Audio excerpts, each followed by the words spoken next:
As we age, there's a fascinating paradox that unfolds in our lives. The longer we live, the less we tend to speak. Yet, the more people are willing to listen. When we're young, words often feel like tools to prove a point, to make ourselves heard or understood. But as time passes, something beautiful happens. Words stop being about proving anything, and instead, they become reflections of our character, experience, and the wisdom we've gathered over the years. A truly wise elder isn't someone who speaks with flair or tries to make a grand statement. No, the true wisdom lies in knowing when to speak and when to stay silent, understanding that silence itself can be the highest form of grace and strength. At this stage in life, it's not about filling every moment with words. It's about choosing your words carefully, and when necessary, allowing silence to speak volumes. So, let me ask you, have you ever found yourself surprised by the fact that your words no longer carry the same weight they once did? Have you ever wondered if you've said things that caused others to take you less seriously? Growing older is a beautiful stage of life, where we live with calm, clarity, and intention in every word we choose to speak. And sometimes, that means choosing not to speak at all. In this video, we'll explore 6 things a wise elder would never say. And who knows, by the end, you might just find that these lessons could change the way you see yourself. Let's dive in, and remember, this is your time to listen, reflect, and grow. Lesson 1. At my age, I'm useless. One of the most quietly damaging things a senior can say is, at my age, I'm useless. It might seem like a harmless joke or even an expression of self-doubt, but over time, these words begin to shape not just how others perceive you, but how you begin to see yourself. Take Mr. Allen, for instance. He's 75, a retired mechanic, and lives alone in his modest home in Wisconsin. Despite his age, Mr. Allen remains active. He still cooks his own meals, spends time tinkering with old radios and guitars, and enjoys the solitude of his garage. But one evening, something unexpected happened. A group of teens from the neighborhood happened to walk by while he was playing his guitar on the porch. They stopped to listen, curious, and one of them asked, "Do you teach guitar?" He chuckled and replied, "Only if you don't mind learning from an old-timer." And just like that, his porch became the most unlikely gathering spot in the neighborhood. 2 nights a week, Mr. Allen hosted free guitar lessons, teaching not just music, but patience, focus, and life lessons. And while the teens thought they were learning how to play guitar, Mr. Allen said, "They think I'm teaching them guitar, but really, they're teaching me how to feel alive again." This is the quiet power that older adults carry. The wisdom, the presence, and the stories you've lived through are invaluable. Psychologists call it a self-fulfilling prophecy when we start labeling ourselves as useless. Once you begin to believe that you're no longer valuable, it becomes harder to engage with the world. You stop trying new things, avoid challenges, and isolate yourself. But here's the truth, you are not useless. You are irreplaceable. You may not be running marathons or climbing ladders, but you have so much to offer. It could be through teaching a skill, offering a listening ear, or simply showing up for someone who needs support. Your presence, your attention, your heart, these things still matter, and they always will. So, if you've ever caught yourself saying, "I'm too old to be useful," let this be your reminder, your age does not define your worth. Your choices do. You are not done, not by a long shot. You still have so much to give. Lesson 2. Back in my day, we did things right. One of the quickest ways to unintentionally push away the younger generation is by saying, "Back in my day, we did things right." At first, it may sound like a harmless comment, even a little proud. After all, you've lived through years of experience and have seen the world change in ways that others can only imagine.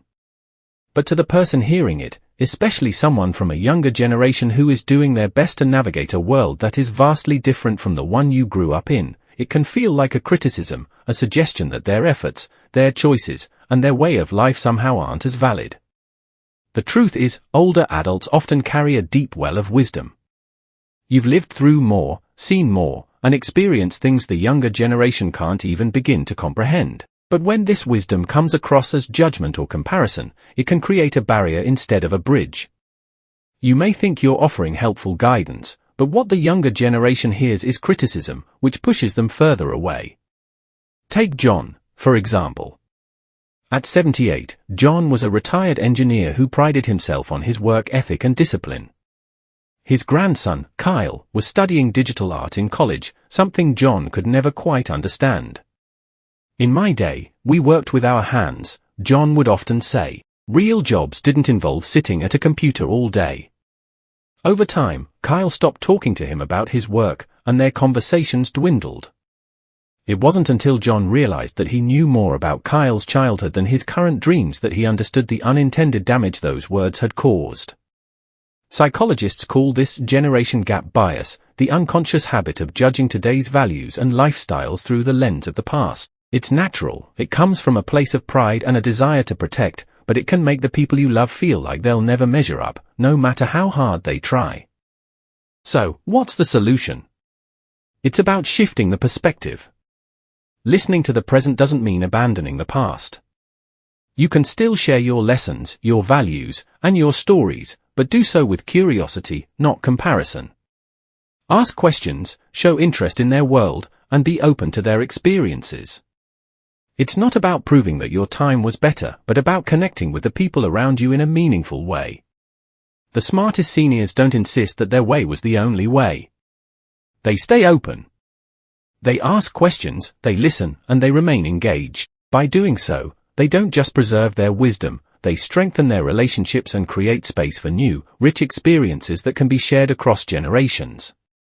Instead of saying, "Back in my day, we did things right," try saying, "Tell me more about your day." That simple shift can change everything.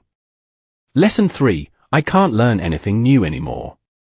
As we grow older, there's often a quiet resignation that sneaks into our thinking. One of the most limiting phrases an older adult can say is, "I can't learn anything new anymore."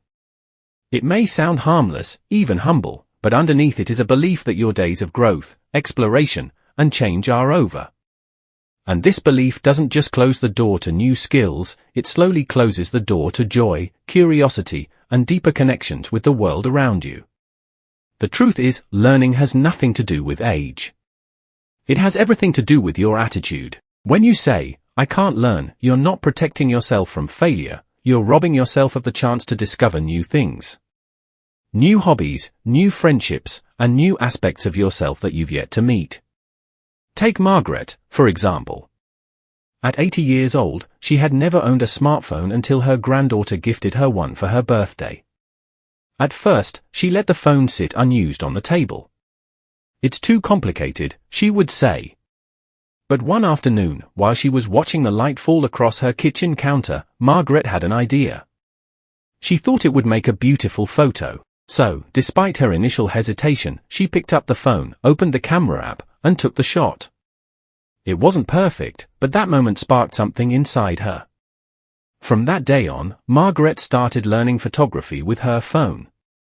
She took online tutorials, joined a senior photography club, and even started an Instagram account. Her photos, full of warmth, texture, and quiet beauty, began to inspire others. What started as "I'm too old for this" quickly became "I can't believe I waited so long." Margaret's story is a powerful reminder that we are capable of learning at any age. Science backs this up, too. Our brains are still capable of forming new connections and adapting well into our later years, a process known as neuroplasticity.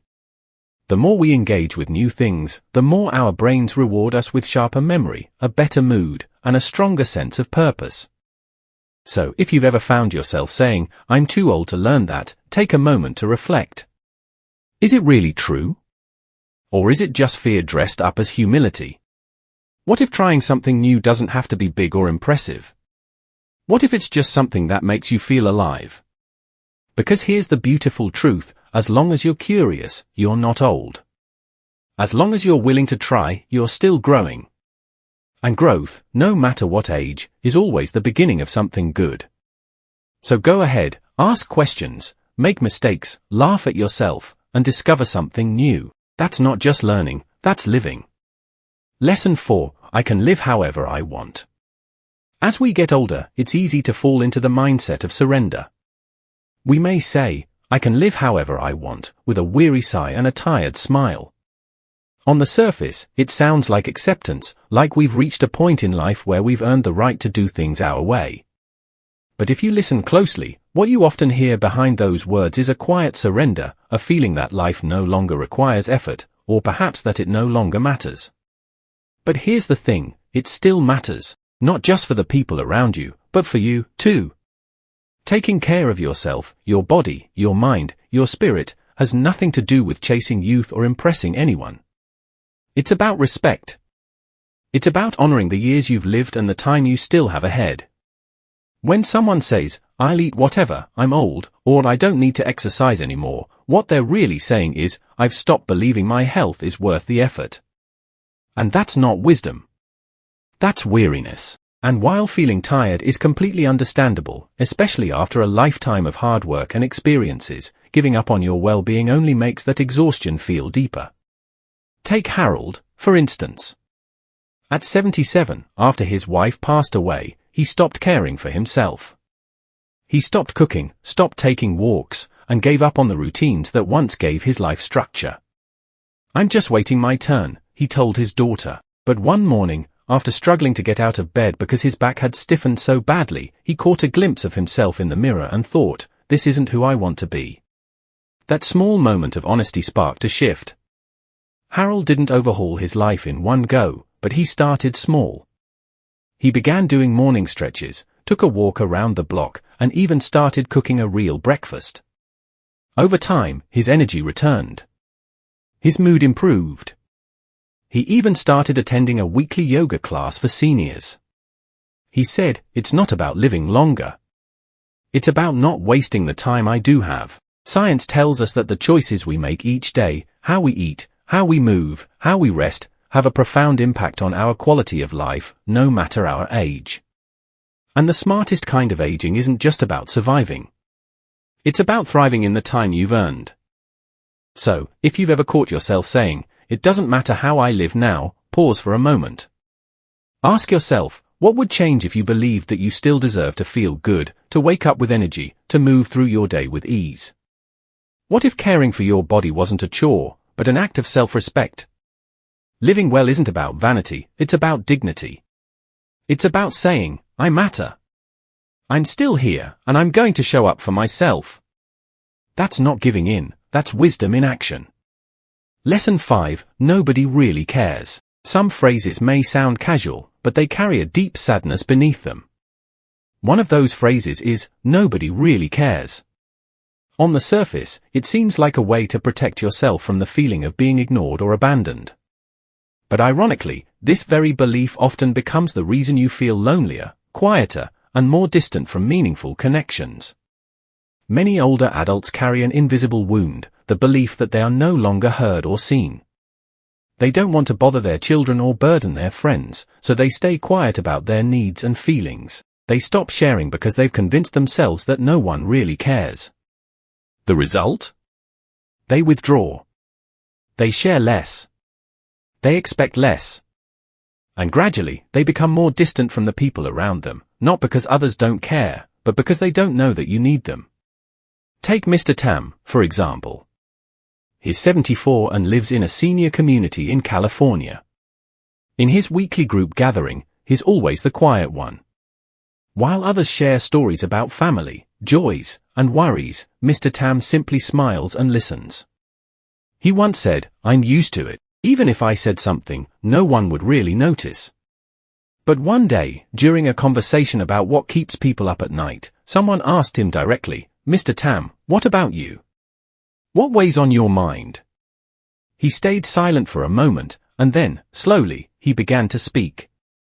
He shared how much he missed his late wife, how he felt empty when his children only called when they needed help, and how the long nights left him feeling isolated. The room fell silent, and then, one by one, others began to speak, offering comfort, sharing their own experiences, and connecting with Mr. Tam in a way they hadn't before. That day, Mr. Tam was the last to leave the group. On his way out, he quietly said, "I didn't think anyone would actually listen."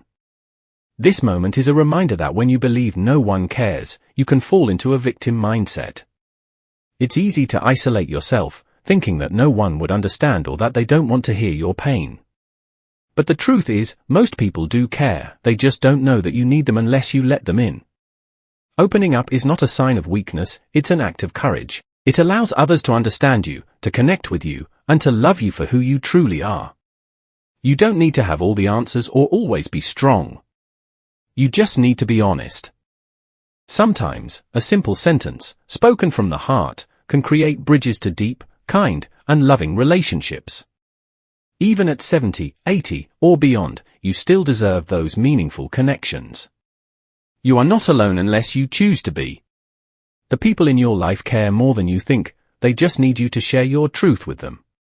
So, the next time you catch yourself saying, "Nobody really cares," remember that your voice still matters. Open up. Let people in. And allow them the chance to show you that they do care more than you know. Lesson 6, I'm old, I'm fine with whatever. As we age, there is often a subtle shift in how we approach life. A phrase that can slip out of many older adults' mouths is, "I'm old now, whatever works is fine." On the surface, it seems like a harmless statement, a way to show that we're easygoing or accepting of whatever comes our way. But if you listen more closely, you might realize that behind this phrase lies a deeper truth. It often reflects a quiet resignation. A sense that our preferences, our desires, and our needs no longer matter. A belief that we should simply fade into the background because, in our minds, we are no longer the ones who need to be at the center of things. But here's the reality, your needs, desires, and opinions are still just as important as ever. Aging should not mean that you lose your voice, your preferences, or your right to choose. It's not about being demanding, it's about honoring yourself and the life you've lived. When you say, "Whatever works for me," what you're really doing is slowly allowing your needs to fade into the background.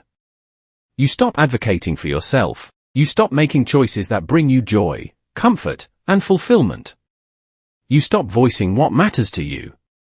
Take Lan, for instance. At 78, she lives with her daughter and 2 grandkids in San Jose. Every mealtime, when asked, "What would you like to eat, Mom?" she always replies, "Anything's fine, as long as you're all happy." At first, her family thought she was just being easygoing, but over time, they started to realize that Lan never expressed any personal preference. One day, after a mild allergic reaction to a dish she didn't even like, Lan's doctor gently reminded her, "You need to speak up if something doesn't sit right. You don't have to stay quiet just to make everyone else happy." That moment shook her, not just because of the health scare, but because she realized she had spent so many years putting everyone else first that she had forgotten how to put herself at the center of her own life. She had forgotten that it was okay to speak up for what she wanted, for what she needed, for what brought her joy. Growing older is not about fading away or becoming invisible. It's about stepping into the next chapter of your life with intention and purpose. It's about recognizing that you are still worthy of having your preferences heard, your needs met, and your desires fulfilled. Just because you're older doesn't mean you have to settle for whatever or let others dictate your life. You are allowed to crave your favorite foods. You are allowed to visit the places you love.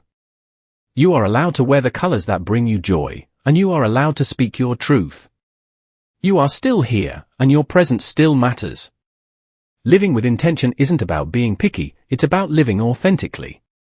It's about saying, "I am still the author of my story." As you age, it's important to embrace the fact that you still have the right to make choices, to live the life you want, and to express what is truly important to you. Living with intention and self-respect is the most dignified way to embrace every day you have. So, don't wait for others to ask what you want or need. Speak up, live with purpose, and continue to make choices that reflect who you are, because you deserve nothing less. Conclusion: embrace your wisdom and live fully. As we age, we may find ourselves facing more moments of quiet reflection, but these moments are not the end, they are the beginning of a new chapter. Growing older is not about retreating into the background or quietly accepting what comes our way. It is, in fact, the most profound and reflective chapter of our lives, filled with wisdom, strength, and untold potential. You are not useless. You are not outdated. Your presence, your experiences, and your wisdom are valuable beyond measure.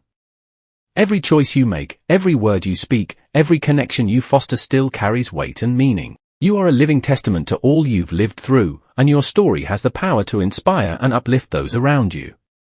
So, let go of the little phrases that make you feel smaller, and instead, embrace the truth: you are still growing, still learning, still capable of creating and living a life full of purpose. The quiet strength that comes with age is something to be celebrated, not hidden away. The wisdom you've gained, the stories you've lived, and the lessons you've learned are gifts that are meant to be shared, not kept in silence. Live with intention. Make the most of every day. Don't let age define you, your choices define you. And remember, it's never too late to start something new, to learn something different, or to make a change that brings you joy and fulfillment. If you've listened to this message and felt it resonate with you, know that you're not alone. You're part of a community of people who are choosing to live with wisdom, dignity, and strength at every stage of life. So, if this message touched your heart, leave a comment below, share it with someone who needs to hear it, and remember that this chapter of life is one of the most beautiful chapters yet. Live with purpose. Live with courage. And most importantly, live with the understanding that your journey is far from over, it's just beginning.